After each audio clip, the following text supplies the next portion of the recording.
Hello friends, मैं हूँ doctor Alorika. Welcome to my YouTube channel and let's start some healthy discussion. So दोस्तों, आज का जो टॉपिक है वो थंबनेल देख के आप लोगों को पता ही चल गया होगा। वो कुछ एक इम्पॉर्टेंट और रेयर एक टॉपिक को लेकर डिस्कस करने वाली हूँ मैं।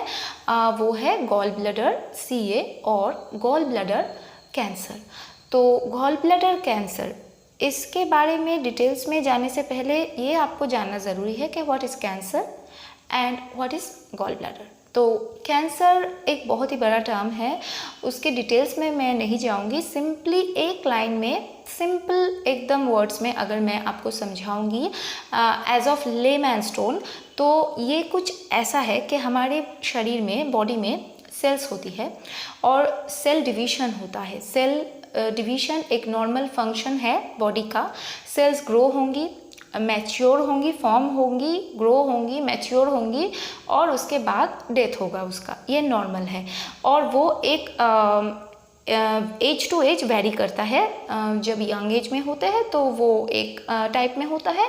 एज जब धीरे धीरे बढ़ता जाता है तो उसका प्रोसेस भी चेंज होता है, टाइमिंग्स भी चेंज होते हैं। लेकिन जो हेल्दी प्रोसेस है, अगर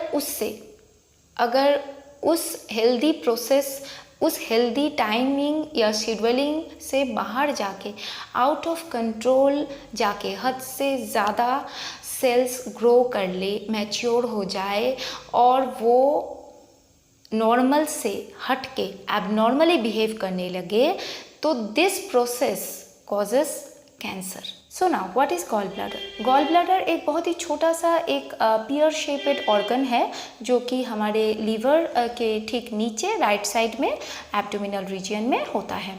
तो उसका फंक्शन क्या है? उसका फंक्शन है लीवर से एक जूस सीक्रेट होता है जो कि है बाइल जूस, उसको स्टोर करना। और उसे स्टोर करके वो क्या करता है? डाइजेशन प्रोसेस में हेल्प करता है।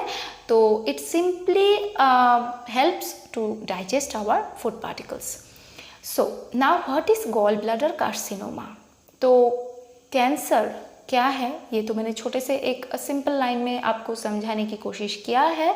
तो वही है कि गॉल ब्लैडर में जो हेल्दी जो सेल्स थे वो सडनली अगर चेंज हो जाए एबनॉर्मली, और उसके वजह से जो सेल्स जो ग्रो कर रहे हैं आउट ऑफ कंट्रोल, हद से ज़्यादा बड़े हो गए हैं, जम गए हैं, तो वही जमा हुआ सेल्स जाके एक ट्यूमर फॉर्म कर देता है गॉल ब्लैडर में और वो धीरे धीरे स्प्रेडिंग हो जाता है other parts of the gall bladder, या फिर गॉल ब्लैडर के बाहर जो अदर एरियाज़ में जो और भी जो ऑर्गन्स है, जो पार्ट्स है, वहाँ भी स्प्रेडिंग हो सकता है। गॉल ब्लैडर कैंसर या कार्सिनोमा ये बहुत ही रेयर है, बहुत ही कम देखा जाता है। अगर ये बहुत अर्ली डायग्नोसिस हो जाए, बहुत जल्दी पता चल जाए अर्ली स्टेज में, तो ये कोई रिस्क की बात नहीं है, पेशेंट को बचाया जा सकता है। लेकिन अगर ये लेट डायग्नोसिस हो जाए, यानी देर हो जाए, जो कि मोस्ट ऑफ द केसेस में होता है, तो then it is very risky, it is life risk for the patient. तो इसके लिए गॉल ब्लैडर कार्सिनोमा के सिम्टम्स क्या हो सकते हैं, ये जानना बहुत ही ज़रूरी है आप लोगों के लिए। So now coming to the symptoms of gall bladder cancer. आपके स्किन के कलर में एक पीलापन नज़र आ रहा है आपको। आपका जो पसीना है, वो जो आपके कपड़ों में जो स्पॉट फैल रहा है पसीने के वजह से, वो स्पॉट कुछ येलोइश कलर का, यानी पीला कलर का स्पॉट हो रहा है कपड़ों में पसीने के वजह से। और एक बहुत इम्पॉर्टेंट है कि आपके जो आँखों के अंदर जो हमारा जो ये वाइट पोर्शन है वो येलोइश हो रहा है, यानी कुछ पीला पड़ गया है, आपको नज़र आ रहा है। एब्डोमिनल ब्लॉटिंग, यानी आप थोड़ा सा खाना खाते हो तो आपका पेट फूल जाता है। उसके बाद है एब्डोमिनल पेन, स्पेशली पेट में दर्द राइट साइड में, आपको अपर एब्डोमेन यानी पेट के ऊपरी हिस्से में राइट साइड में आपको ज़्यादा दर्द महसूस होगा।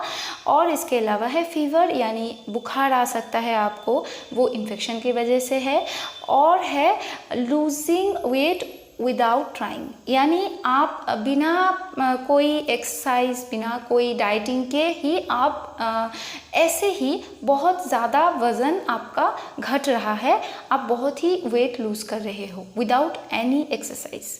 तो ये सारे सिम्टम्स कुछ है जो कि बहुत इम्पॉर्टेंट है और वो ज़्यादातर CA के केसेस में देखा जाता है, गॉल ब्लैडर CA के केसेस में। Now come to the point, who are at risk factors. कौन है जो ज़्यादा रिस्क में है गॉल ब्लैडर CA होने के? चांसेस किसको या किन को ज़्यादा है? तो उसमें एक बहुत इंटरेस्टिंग सा एक पॉइंट है, वो है गॉल ब्लैडर डिजीज़ जो ज़्यादातर जिनको होते हैं उसको एक छोटा सा एक इंडिकेशन है, वो है 5F। तो 5F क्या है? वो है female, fat, fair, 40 and fertile. तो ये है 5F। तो उनमें है फीमेल, तो फीमेल जो है वो ज़्यादा अफेक्टेड होते हैं more than males gall bladder disease के। तो गॉल ब्लैडर CA के केसेस में भी ये सिमिलर है ये पॉइंट।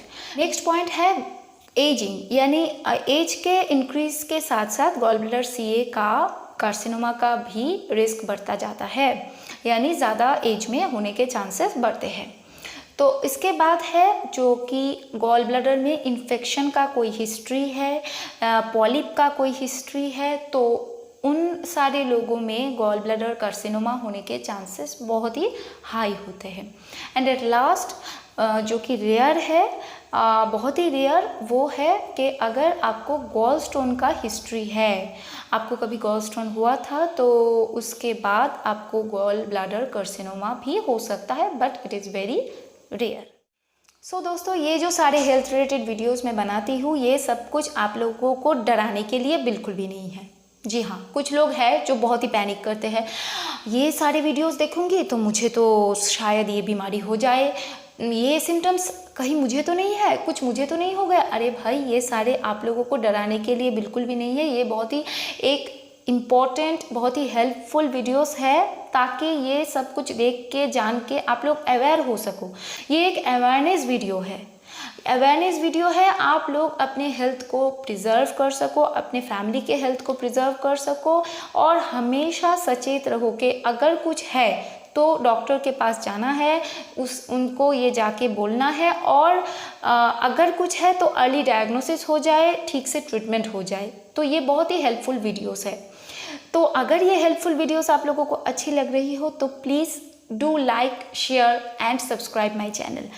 सब्सक्रिप्शन इज़ बिल्कुल फ्री है, बिल्कुल फ्री। तो प्लीज़ सब्सक्राइब करो, मुझे सपोर्ट करो, मेरे चैनल को ग्रो करने में मुझे हेल्प करो, और इससे मुझे मोटिवेशन मिलती है दोस्तों, ताकि मैं और भी अच्छे अच्छे हेल्पफुल वीडियोस आप लोगों के लिए बना सकूं। बहुत ही हार्ड वर्क होता है ये, तो प्लीज़ समझिए और मुझे सपोर्ट कीजिए एंड मुझे मोटिवेट कीजिए। As I always say, always stay healthy and fit.